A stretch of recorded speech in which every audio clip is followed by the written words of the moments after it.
Good evening बच्चों, आप सभी का एक बार फिर से स्वागत है आपके अपने चैनल हमसफ़र एकेडमी पर। मैं हूं आपका एजुकेटर मनीष कुशवाहा। आज आपके साथ फिर से उपस्थित हैं 30 क्वेश्चंस का अगला प्रैक्टिस सेट लेकर। आज का प्रैक्टिस सेट नंबर 15 है। फटाफट से प्रैक्टिस सेट को समाप्त करेंगे। पहला क्वेश्चन आपके सामने स्क्रीन पर है। निम्नलिखित में सर्वाधिक क्षारीय है। बेसिसिटी पूछी हुई है, एमीन्स दे रखे हैं। बच्चों क्षारकता कैसे निकालते हैं?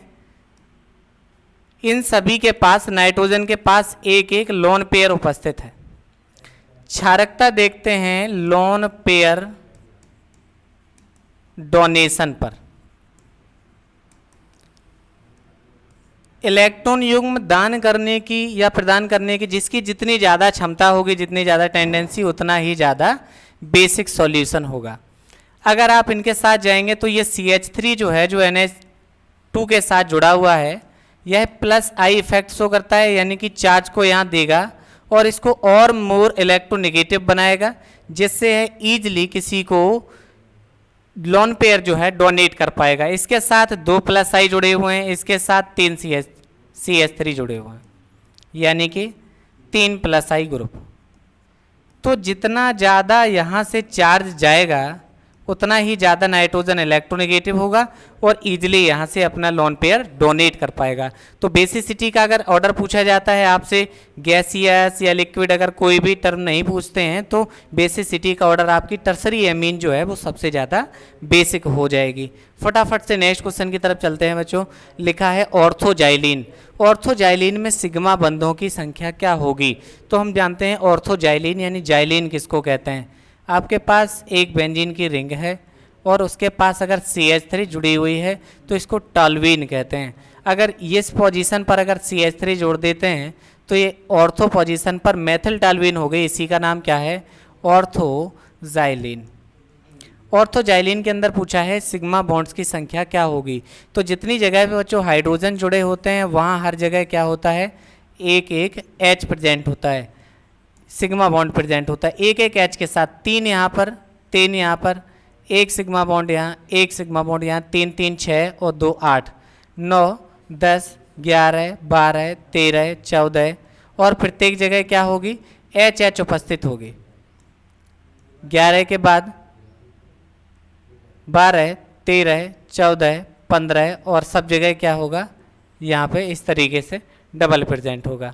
तो आइए फिर से एक बार गिन लो। देखो, एक C से 3 बार CH3 प्रेजेंट है तो 3 H यहाँ से, यानी 3 सिग्मा, 3 3 6 7 8 9 10 11 12, उसके बाद 13 14 15 16 17 और 18।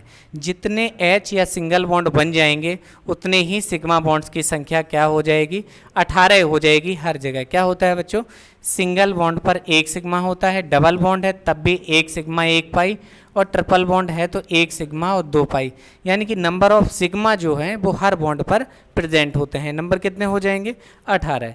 फटाफट से नेक्स्ट क्वेश्चन की तरफ मूव करते हैं। पूछा है 3D कक्षक है। 3D कक्षक में अधिकतम इलेक्ट्रॉनों की संख्या क्या होगी?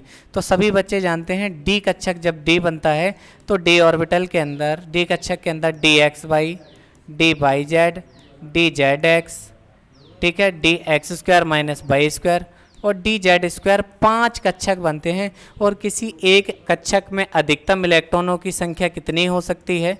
2 हो सकती है। कैसे भरा जाता है? एक एक करके भरते हैं, उसके बाद युग्मन प्रारंभ करते हैं। तो किसी D कक्षक में अधिकतम इलेक्ट्रॉनों की संख्या 10 होगी, यानी कि 10 इलेक्ट्रॉन अधिकतम भरे जा सकते हैं। क्वेश्चन नंबर 4 की बात करें तो पूछ रहा है इलेक्ट्रॉन न्यून यौगिक है, यानी कि वह कौन सा अणु है जिसमें इलेक्ट्रॉनों की संख्या कम है, यानी कि जिसका अष्टक पूर्ण नहीं है। अगर आप BeCl2 2H2O की बात करें तो यह डाइमेरिक फॉर्म में या ट्राइमर फॉर्म में मिलता है।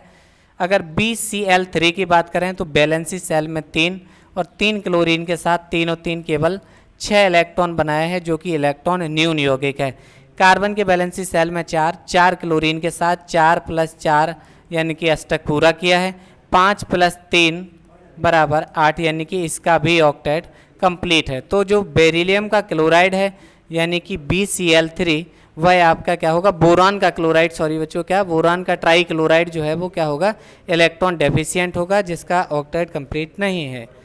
पूछा है द्रव ऑक्सीजन है, जो लिक्विड ऑक्सीजन है वह बच्चों क्या होती है, हल्के नीले रंग की होती है। यह आप याद कर लीजिए क्या होता है, हल्के नीले रंग की होती है। नेक्स्ट क्वेश्चन है, निम्न अभिक्रिया में HNO3P4O10 से मिलता है और HPO3 मेटाफॉस्फोरिक एसिड बनाता है, इसके साथ +X निकलता है। पूछा है कि नाइट्रोजन का कौन सा ऑक्साइड या जल का अणु निष्कासित होगा। तो इसको बैलेंस करने के लिए आइए देखते हैं क्या होता है बच्चों। फास्फोरस यहाँ पर 4 है, 4 के साथ N2 है, तो फास्फोरस की संख्या बराबर है, ऑक्सीजन की संख्या बराबर है। तो यहाँ क्या होता है 4HNO3 होता है, जिससे X जो है वह N2O5 नाइट्रोजन का पेंटा ऑक्साइड बनता है। जैसे यहाँ P2O5 बनता है वैसे ही N2O5 बनता है। अब आप जब नाइट्रोजन बैलेंस करेंगे, यहाँ से नाइट्रोजन 4 हैं तो यहाँ से आप 2 का गुणा कर देंगे तो नाइट्रोजन की वैलेंसी भी 4 हो जाएगी। और ऑक्सीजन आप बैलेंस करेंगे तो 5 दूने 10 और 4 तिये 12, कितने हो गए 22। तो यहाँ से 4 तिये 12 और 10 22 हो गए। तो यहाँ P4O10 जो है वह P2O5 के फॉर्म में लिखा जाता है। ये अगर 2 बार लिख दिया जाए तो P4O10 हो जाता है। इसका मतलब ऐसे ही जो N2O5 है वो भी डाइमेरिक फॉर्म बनेगा, नहीं यहाँ पे बनेगा P2O5 और यहाँ पर बनेगा N2O5। नेक्स्ट क्वेश्चन की तरफ मूव करते हैं। SO4 डबल नेगेटिव आयन, पहले ऑक्सीडेशन स्टेट निकाल लेते हैं। SO4 डबल नेगेटिव आयन किस आकृति का होगा, इन्होंने शेप पूछी है, कैसे निकालते हैं V+M/2। अगर हमें हाइब्रिडाइजेशन पता चल जाए, संकरण अगर हम जान लें तो इसमें हम निकाल सकते हैं कि इसकी आकृति क्या होगी। इसके बैलेंसी सेल के इलेक्ट्रॉन कितने होंगे बच्चों, सल्फर है, सल्फर का 16 होता है, पहली कक्षा में 2, दूसरे में 8 और तीसरे में 6 इलेक्ट्रॉन्स होंगे, प्लस इससे जुड़े हुए उन परमाणुओं की संख्या जिनकी संयुक्ता 1 हो। लेकिन यहाँ पे क्या जुड़ा है, ऑक्सीजन, इसकी संयुक्ता 2 होती है तो इसको ऐड नहीं करेंगे। प्लस इसने 2 इलेक्ट्रॉन कहीं से ले रखे हैं तो दोनों को ऐड कर लें तो 6 और 2 8/2 बराबर 4। 4 जिसकी संरचना 4 जिसके अंदर आपका स्टेरिक फैक्टर आता है, यानी कि हाइब्रिडाइज जो ऑर्बिटल बनेंगी वो 4sp3 बनेंगी। sp3 का मतलब क्या बनता है, सभी बच्चे जानते हैं, sp3 बनता है आपका चतुष्फलकीय। नेक्स्ट क्वेश्चन है, निम्नलिखित में वह जो एक रेडियो एक्टिव समस्थानिक है, सोडियम का सामान्य 11-23 होता है। उसके बाद अगर आप पोटेशियम 19-39 की बात करें तो ये भी आपका नॉर्मल होता है। लेकिन 19 और 40 की अगर आप बात करें तो यह आपका क्या होता है, रेडियो एक्टिव। क्या होता है बच्चों, रेडियो एक्टिव होता है। यह भी आपका नॉर्मल एक एलिमेंट है, यानी कि ये कोई भी रेडियो एक्टिव नहीं है। नेक्स्ट क्वेश्चन की तरफ मूव करते हैं। XeOF2 में Xe की ऑक्सीडेशन नंबर क्या होगी। तो Xe की निकालनी है बच्चों, जिसकी काउंट करनी होती है उसको क्या मान लेते हैं X। प्लस ऑक्सीजन पे क्या चार्ज होता है -2, प्लस 2 गुणे फ्लोरीन पर होता है -1 = 0। X = -2 इधर ले जाएंगे +2 हो जाएगा, और इधर से -2 इधर से उधर जब ले जाएंगे तो +2 कितना हो जाएगा, +4। यानी कि यहाँ पे जो Xe है वो कितनी ऑक्सीकरण अवस्था पर प्रदर्शित करेगा, 2 ऑक्सीजन का माइनस का और 1 फ्लोरीन का 2 बार, तो कितना हो जाएगा बच्चों 4। क्वेश्चन नंबर 10 है, एक अपक्रिया दे रखी है, क्या है, C12H22O11, यानी कि आपको सुक्रोज दे रखा है और इसका जल अपघटन कराते हैं, अम्लीय जब अपघटन है यानी H पॉजिटिव के साथ कराते हैं तो एक आपका ग्लूकोज और दूसरा फ्रक्टोज बनता है। इन्होंने कहा है कि अभिक्रिया की कोटि क्या है, 0 कोटि अभिक्रिया है, अर्ध कोटि है, 1 कोटि की है या द्वितीय कोटि की है। तो इस अभिक्रिया के अंदर जो जल आप मिलाते हैं इसकी कम या ज़्यादा करने से अभिक्रिया की दर पर कोई अंतर नहीं आता है, इसलिए इसको क्या कहते हैं, देखने में लगता है कि यह और यह इन दोनों पे अभिक्रिया की कोटि निर्भर कर रही है, लेकिन वास्तविकता ऐसा नहीं होता है। तो इसको क्या कहते हैं, स्यूडो मॉलिकुलर रिएक्शन। और स्यूडो मॉलिकुलर में स्यूडो यूनिमॉलिकुलर है, यानी एक अणुक अपक्रिया है बच्चों, क्या है, एक अणुक अपक्रिया। तो अपक्रिया क्या हो गई, फर्स्ट ऑर्डर है, क्या है, सुक्रोज का अम्लीय जल अपघटन प्रथम कोटि की अपक्रिया का उदाहरण हो गया। CO2 की समान ज्यामिति है निम्न से। तो CO2 की ज्यामिति कैसी है बच्चों, लीनियर है, सभी जानते हैं। sp हाइब्रिडाइजेशन होता है, C डबल बॉन्ड से O, डबल बॉन्ड से O एक लीनियर स्ट्रक्चर बनाता है। HgCl2 की बात करें तो यह भी आपका लीनियर होता है। अगर आप NO2 की बात करें तो यह आपका बेंट होता है, क्योंकि इसके पास एक लोन पेयर शेष बचता है। यानी कि अब आप C2H2 यानी एसिटिलीन की बात कर लें तो यह बच्चों यह भी आपका लीनियर होता है। कैसे बनते हैं? H single bond C triple bond C single bond H। तो इन्होंने पूछा है K समान है और अगला क्या देखा, ऑप्शन क्या दे रखा है, A और C दोनों ही लीनियर हैं। तो क्या है, A और B दोनों ही लीनियर हैं, दोनों के साथ सेम संरचना है आपकी। चलिए नेक्स्ट क्वेश्चन की तरफ मूव करते हैं। क्वेश्चन नंबर 12 है, अनिश्चितता का सिद्धांत लागू हो सकता है। किसने दिया था? वैज्ञानिक थे हाइगेंस। हाइगेंस की अनिश्चितता का सिद्धांत था। क्या इन्होंने कहा था कि गति करने वाले कोई भी जो छोटे छोटे कण होते हैं, यानी जो मूव करते हैं, स्मॉलेस्ट पार्टिकल, इलेक्ट्रॉन, प्रोटॉन, इस टाइप के पार्टिकल्स, उन सभी में क्या होती है? अनिश्चितता होती है। इन्होंने एक फॉर्मूला दिया, delta P into delta X is greater and equal to H/4 pi. इन्होंने कहा कि किसी भी गति करने वाले छोटे कण की स्थिति और संवेग दोनों का ही यथार्थ निर्धारण संभव नहीं है। तो ये किस पर लागू होता है? विमान पर नहीं, क्रिकेट की गेंद पर नहीं बच्चों, इलेक्ट्रॉन पर। जी हाँ, क्या बताया? जो छोटे छोटे आपके पार्टिकल्स होते हैं उन पर डिपेंड करता है। क्या रेल के इंजन पर करता है? नहीं। तो जो अनिश्चितता का सिद्धांत है वह स्मॉलेस्ट पार्टिकल पर, जो छोटे छोटे गति करने वाले कण होते हैं, केवल उन पर लागू होता है। अगला क्वेश्चन रेडियो एक्टिविटी से है, किसी समस्थानिक के 2 ग्राम की अर्धायु, अर्धायु का मतलब क्या है? इसको बच्चों हम लोग टी हाफ कहते हैं। इसका मतलब कोई भी रेडियो एक्टिव पदार्थ अपने जितने समय में अपनी आयु का आधा रह जाता है। मान लीजिए कोई चीज़ अगर 100 ग्राम अगर 12 दिन में अगर 6 ग्राम रह जाती है तो इसका जो 12 दिन है वही टी आप हो गया। अर्धायु कितनी हो गई? 12 दिन। इसका मतलब अपनी प्रारंभिक मात्रा का जितने समय में आधा हो गया वही अर्धायु हो गई। क्या क्वेश्चन बोला है? एक रेडियो एक्टिव पदार्थ के 2 ग्राम की अर्धायु 7 दिन है। जो 2 ग्राम है वह 7 दिन है कि 1 ग्राम समस्थानिक की अर्धायु होगी। 2 ग्राम की अगर अर्धायु अगर 7 दिन है तो 1 ग्राम समस्थानिक की अर्धायु क्या होगी बच्चों? वही होगी। चाहे आपका 1 किलोग्राम हो तो वो उतने समय में आधा रह जाएगा, 2 किलोग्राम हो तो उतने ही समय। अगर 12 दिन अर्धायु है तो 12 दिन में ही जितनी भी उसकी मूल मात्रा रही होगी वो वह उस मूल मात्रा से क्या हो जाएगा। यहाँ आप लोगों को नहीं दिख रहा है, आगे क्या लिखा है? अर्धायु बच्चों क्या लिखा है? अर्धायु 7 दिन है। ठीक है, उधर आपके लोगों के साथ ढक गया है, क्या लिखा है? 7 दिन है। ठीक है, तो 2 ग्राम की 7 दिन है तो बोले 1 ग्राम की क्या होगी? चाहे 1 किलो की पूछे, चाहे 1 ग्राम की, चाहे 50 ग्राम की। तो जितने समय में अपनी आयु का आधा रह जाए वही आपका अर्धायु काल हो जाता है। अगला है गैसीय चैप्टर से, एक गैस एक्स रखी हुई है की तुलना में मीथेन का फॉर्मूला क्या है? CH4 के विसरण की दर 2 गुना है। 1 मिनट समझिएगा, अगर x है इसका हम क्या मान लें? अणुभार जो है वह m1 है और इसका m2 है। m2 बराबर क्या हो जाएगा बच्चों? 16। मीथेन का दे रखा है, विसरण की दर 2 गुना है। x की तुलना में मीथेन के विसरण की दर 2 गुना है x की तुलना में। देखिए R1/R2 बराबर अंडर रूट में होता है बच्चों M2/M1। यह विसरण की दरें हो गई, यह गैस 1 मान ली, यह गैस 2 मान ली। इस तरीके से इन दोनों में अंतर हो जाएगा। अब क्या कहते हैं इन दोनों में? अब देखिए विसरण की दर कैसे। अगर पहली गैस की विसरण की दर को x माना, x है गैस, दूसरे वाली विसरण की दर इन्होंने क्या बोला कि गैस x की तुलना में मीथेन के विसरण की दर 2 गुना है, मीथेन वाले की 2 गुना है। तो मीथेन वाले का ऊपर वाले का कितना लिख दीजिए? 2 गुना, और नीचे वाले का x। नीचे वाले की विसरण की दर अगर x मान लें तो ऊपर वाले की क्या है? 2x है। चलिए अंडर रूट में आते हैं, क्या लिखा है? M2/M1। M2 माने क्या? मीथेन। मीथेन का अणुभार 16 है। उसके बाद क्या पूछा? x का अणुभार क्या होगा? तो x वाले का हमें निकालना है, इसका अणुभार को क्या मान लो? M1। x से x कैंसिल, 2 बराबर क्या हो जाएगा? यहाँ पे आप चलेंगे अंडर रूट इसको खोल देंगे तो अंडर रूट खोलने के बाद क्या होगा? यह बचेगा आपका 4 और ये क्या होगा? M1। तो M1 यहाँ पहुँचाएंगे, M1 बराबर 4/2 बराबर 2। क्या कोई ऑप्शन लिखा हुआ है? यहाँ थोड़ी क्वेश्चन में मिस्टेक है लिखने में, एक बार फिर से देख लीजिए, इसको फिर से समझा रहे हैं।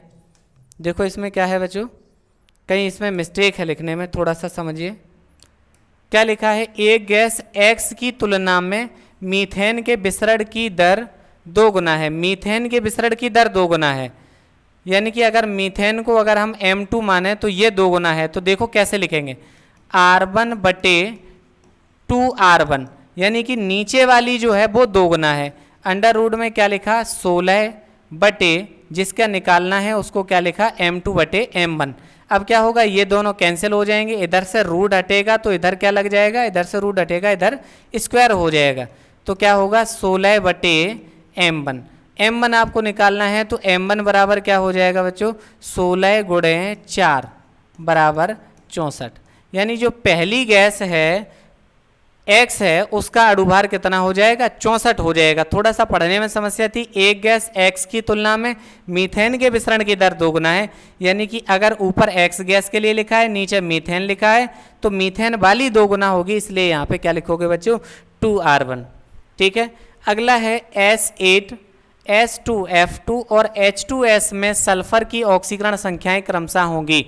तो याद रखो बच्चों, ऑक्सीडेशन नंबर के लिए कुछ नियम होते हैं, उसमें एक नियम है कि किसी भी अणु में उसी परमाणु की ऑक्सीकरण संख्या, उसी परमाणु की ऑक्सीकरण संख्या 0 होती है।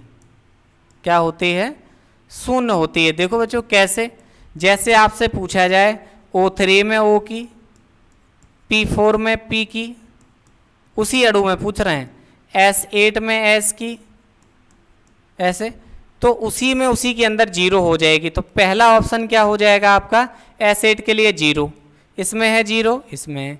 अब चलते हैं S2F2 पे, निकालना कितना है, सल्फर के लिए 2 इंटू एक्स प्लस फ्लोरीन का 2 इंटू फ्लोरीन पे क्या होता है -1 equal to 0। 2x equal to -2 उधर जाएगा +2 हो जाएगा, x का +2 डिवाइड बाई 2 क्या आ जाएगा आंसर 1। तो दूसरा ऑप्शन 1 है, इसमें भी 1 है, इसमें भी 1 है। आगे चलते हैं H2S में, S का निकालना है, हाइड्रोजन पे क्या होता है +1 उधर जाएगा क्या हो जाएगा -2, 2 बार है ना तो क्या हो जाएगा -2। यहाँ क्या लिखा है +2, यहाँ क्या होगा -2 उधर जाएगा तो क्या हो जाएगा बच्चों -2। तो S8 में S की 0, S2F2 में S की +1, H2S में S की -2, इस तरीके से चेंज होगा। चलिए फटाफट 16 क्वेश्चन चलते हैं।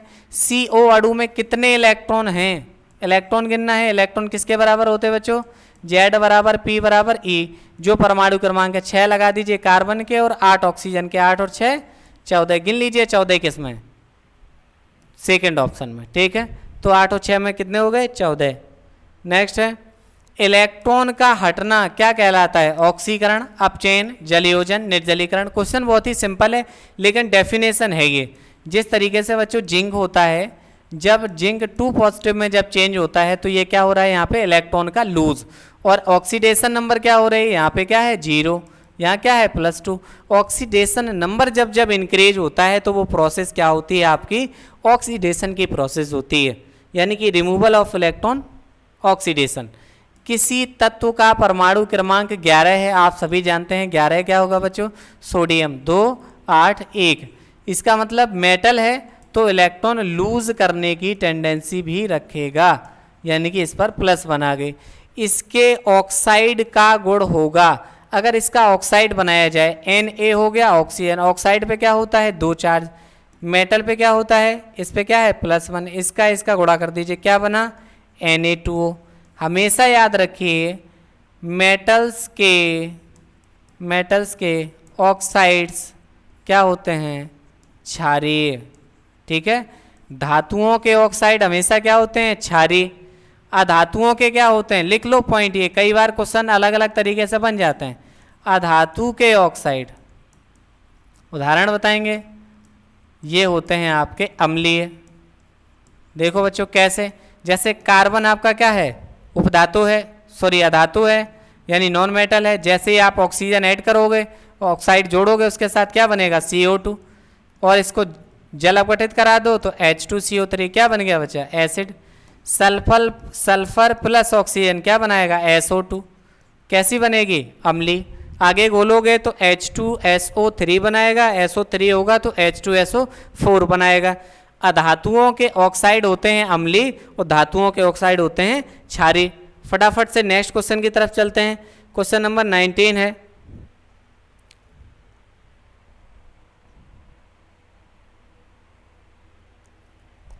चलिए क्वेश्चन नंबर 19 देखो बच्चों, थोड़ा टेक्निकल इशू था, ठीक है। चलिए 19 देखिए,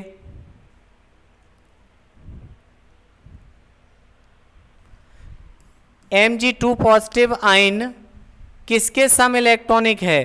कितने इलेक्ट्रॉन हैं Mg2 प्लस में? 12 होता है। 2 इलेक्ट्रॉन त्यागने के बाद बच्चा कितना बचेगा? 10 इलेक्ट्रॉन। किस में है 10 इलेक्ट्रॉन? सोडियम में 11 होते हैं। 1 इलेक्ट्रॉन देने के बाद कितना बचाएगा? 10। यही आंसर हो जाएगा। लिथियम में 3 इलेक्ट्रॉन होते हैं, 1 देने के बाद क्या बनाएगा? 2 इलेक्ट्रॉन। कैल्शियम का 20 होता है, 2 इलेक्ट्रॉन देने के बाद क्या बनाएगा? 18 इलेक्ट्रॉन। बेरियम का 56 होता है, 2 इलेक्ट्रॉन देने के बाद क्या बनाएगा? 54 इलेक्ट्रॉन। तो पूछा है सम इलेक्ट्रॉनिक होगा जो कि 10 इलेक्ट्रॉन के बराबर होगा, वही आपका। चलो बच्चों क्वेश्चन नंबर 20 पर आते हैं। निम्न गैसों में से कौन सी गैस रेडियो बाल्ब में या बल्बों में भरी जाती है?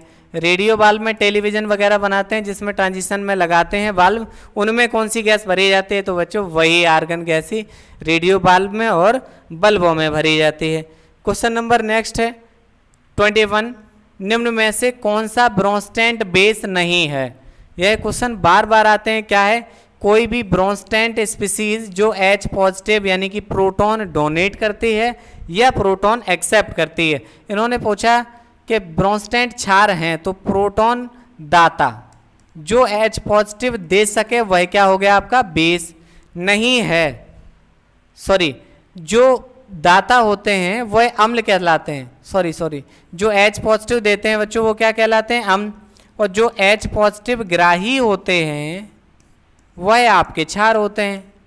तो क्वेश्चन यहाँ क्या पूछा है? ब्रोंस्टेंट क्षार नहीं है, इसका मतलब वो अम्ल है। ठीक है, कौन सा है? HCO3 negative, PO4 triple negative, CH3 COO negative और NH4 पे पॉजिटिव। इन्होंने पूछा ब्रोंस्टेंट बेस नहीं है। ब्रोंस्टेंट बेस कौन होते हैं? जो H पॉजिटिव ले लें। H पॉजिटिव लेके बना लिया H2CO3, हाँ सर बन गया। ये भी अगर H पॉजिटिव लेगा तो क्या बनाएगा? HPO4 double negative. ये ले लेगा तो क्या बनाएगा? CH3 COOH। अब ये क्या है? क्या ले पाएगा? नहीं भाई, मैक्सिमम बैलेंसी में है, यह H पॉजिटिव नहीं ले पाएगा, ग्रहण नहीं कर पाएगा, लेकिन दे सकता है। अगर दे दे तो क्या बना लेगा? NH3, यानी कि यह ग्रहण नहीं कर सकता। ये ग्राही होते हैं, वही क्षार होते हैं। बात क्लियर हुई? ब्रोंस्टेंट क्षार नहीं है यानी कि ग्राही वाले, तो ग्राही तो तीनों हो गए, जो नहीं है वो क्या? एसिड हो गया। ठीक है, नेक्स्ट क्वेश्चन है, निम्न में मूल प्रक्रम अभिक्रिया का वेग निर्धारित करता है। देखो बच्चों, रेट ऑफ रिएक्शन यानी कि अभिक्रिया की दर। अभिक्रिया की दर हमेशा मॉडरेट यानी जो मंदतम, जो मॉडरेट आपका चरण होता है, मॉडरेट स्टेप होता है, उसी पे ही रेट ऑफ रिएक्शन निकाली जाती। कभी भी अभिक्रिया जब बहुत स्लो हो रही हो तब आप अभिक्रिया की कोटि नहीं बता सकते, ऑर्डर ऑफ रिएक्शन डिटरमाइन नहीं कर सकते। बहुत तेज हो रही हो तब भी आप नहीं बता सकते। किस स्टेप पे बता सकते हैं? जब मॉडरेट हो। तो जब मंदतम होगी तब आप किसी अभिक्रिया के वेग को आप निकाल सकते हैं। क्वेश्चन नंबर 23 है, उत्प्रेरक हैं यानी कि कैटालिस्ट। कैटालिस्ट क्या हैं? जो अभिक्रिया की दर को घटा या बढ़ा देते हैं। इन्होंने कहा अभिक्रिया प्रारंभ करता है, नहीं। उत्प्रेरक की यह विशेषता है, अभिक्रिया को कभी प्रारंभ नहीं कर सकता उत्प्रेरक। चलती हुई अभिक्रिया की दर घटा या बढ़ा सकता है, यह अभिक्रिया प्रारंभ नहीं करता। हाँ, ये बिल्कुल बात सही है, अभिक्रिया प्रारंभ नहीं करता, घटा या बढ़ा सकता है। बने हुए पदार्थ के गुण बदल सकता है, नहीं। दर केवल घटा या बढ़ा सकता है, यह इसका विशिष्ट गुण नहीं होता है, नहीं भाई, विशेष ही गुण तो होता है, इसीलिए वो रेट ऑफ रिएक्शन को चेंज कर देता है। तो उत्प्रेरक अभिक्रिया को प्रारंभ नहीं कर सकता, इसके लिए यह कथन आपका सत्य होगा। एक जल का अणु अधिकतम कितने हाइड्रोजन बंध बना सकता है? तो एक जल का अणु बच्चों अधिकतम 4 हाइड्रोजन बंध बना सकता है। जैसे आपका यह आपका H2O लिखा हुआ है, इसी तरीके से वहाँ पे आपका दूसरा हाइड्रोजन प्रेजेंट होगा, तो इस तरीके से डॉट डॉट करके जुड़ जाएगा। एक इस तरीके से दूसरा H2O वहाँ पे प्रेजेंट है, तो एक इसके साथ इस तरीके से जुड़ जाएगा। तो मैक्सिमम जो आप हाइड्रोजन बॉन्डिंग की आप बात कर रहे हैं वह कितने बनाएगा, एक जल का अणु अधिकतम 4 हाइड्रोजन बंध, मैक्सिमम कितने, 4 हाइड्रोजन बंध ही बना सकता है। नेक्स्ट क्वेश्चन है, निम्नलिखित में CO के सम इलेक्ट्रॉनी है। CO में कितने इलेक्ट्रॉन, 6 इसके, 8 इसके, 8 और 6 14 इलेक्ट्रॉन। गिनो बच्चों 14 इलेक्ट्रॉन किसके अंदर है, इसमें क्या है 8 दूने 16 और 1 कम करने के बाद 15 इलेक्ट्रॉन, 16 1 इलेक्ट्रॉन लेने के बाद 17 इलेक्ट्रॉन, 6 इसके, 7 इसके, 7 और 6 13 और 1 14 इलेक्ट्रॉन। तो 14 इलेक्ट्रॉन के बराबर ही खोजना था, कितने हो गए 14। नाइट्रोजन में 14 होते हैं, 1 इलेक्ट्रॉन देने के बाद कितने रह जाएंगे 13। सम इलेक्ट्रॉनिक कौन हो गया, CN सिंगल नेगेटिव। जो साइनाइड आयन है वह इलेक्ट्रॉन कितने रख रहा है 14 इलेक्ट्रॉन। हरे फलों को कृत्रिम रूप से पकाने के लिए प्रयोग होने वाली गैस है, तो कृत्रिम रूप से जो गैस पका देती है फलों को वो एथिलीन है। और सॉलिड पूछा जाए तो कैल्शियम कार्बाइड है। ठोस कौन सा है, कैल्शियम कार्बाइड। गैस कौन सी है, एथिलीन। एथिलीन ठीक है, C2H4 होता है। विटामिन C को किस नाम से जाना जाता है, तो विटामिन C का रासायनिक नाम क्या होता है बच्चों, एस्कॉर्बिक एसिड।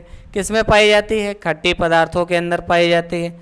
नेक्स्ट क्वेश्चन है, निम्न में से कौन ताप पर निर्भर करता है, यह सब क्या सांद्रताएं दे रखे हैं, कंसंट्रेशन टर्म।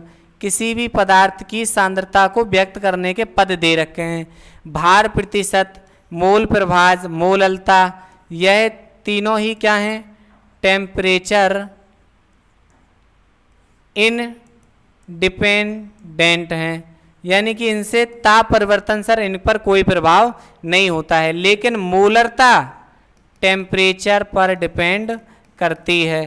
तो यही आंसर हो गया क्या, कि निम्न में कौन सा ताप पर निर्भर करता है, तो मोलरता जो है वो टेम्परेचर डिपेंड करती है, क्योंकि इसमें नंबर ऑफ मोल्स डिजॉल्व होते हैं एक डेफिनेट वॉल्यूम के अंदर, निश्चित आयतन के अंदर। आवर्त सारणी का दीर्घ रूप आधारित है, किस पर, आवर्त सारणी का जो दीर्घ रूप है वो परमाणु आकार पर है, परमाणु द्रव्यमान पर है, परमाणु क्रमांक पर है, विद्युत ऋणात्मकता पर है। जो दीर्घ आवर्त सारणी बनी हुई है आपकी वह परमाणु क्रमांक पर आधारित है, ठीक है। जो पुरानी बनी हुई थी वो द्रव्यमान पर थी। जल के अणुओं की अधिकतम संख्या होगी, किसी भी पदार्थ के एक मोल में अधिकतम अणुओं की संख्या कितनी होती है, 6 अच्छा नीचे लिखते हैं 6.023 × 10⁻23 इतनी होती है। अब आते हैं, कह रहे हैं 18 ग्राम जल में कितनी होगी, तो 18 ग्राम जल में बनाइए भाई, 18 ग्राम जल हो गया, इसको मोल में बदल लो तो भार बटे अणु भार, 18/18 बराबर कितना हो गया 1 मोल, और 1 मोल में एवोगाद्रो के बराबर हो गई। दूसरे में पढ़ते हैं 18 मोल जल में, अभी 1 मोल में इतने हैं तो 18 मोल में कितने हो जाएंगे, तो जो भी नंबर देखा जो दे रहे हैं उसी में कितने का गुणा कर दो, आप 18 का गुणा कर दो, 18 × 6.023 की संख्या हो गई। जल 18 अणुओं में, तो कितने अणुओं की संख्या अधिकतम होगी, यहाँ तो अणु ही 18 हो गए भाई, सबसे कम इसी में हो गए। 1.8 ग्राम जल में 1.8 बटे 18 1/10 मोल हो गए, यानी जो नंबर दे रखा है उनमें अणुओं की संख्या क्या हो जाएगी 10⁻23 की जगह 10⁻22 रह जाएंगे। तो सबसे ज़्यादा किस में होंगे, 18 × 6.023 × 10⁻23 के बराबर हो जाएंगे। तो इस प्रकार यहाँ पे आपका 15वां सेट जो है प्रैक्टिस सेट समाप्त होता है। आज की क्लास को यहीं एंड करते हैं। कल से समय से फिर से 8 बजे आप सभी लोग उपस्थित हो जाइए। अगले प्रैक्टिस सेट के साथ 30 क्वेश्चंस के साथ हम फिर से उपस्थित होंगे आपके साथ, जब समय होगा 8 बजे का। तो आप फटाफट जितने भी लोग जुड़े हुए हैं एक बार वीडियो को लाइक कर दीजिए, ठीक है। तो कल फिर से 8 बजे उपस्थित होते हैं।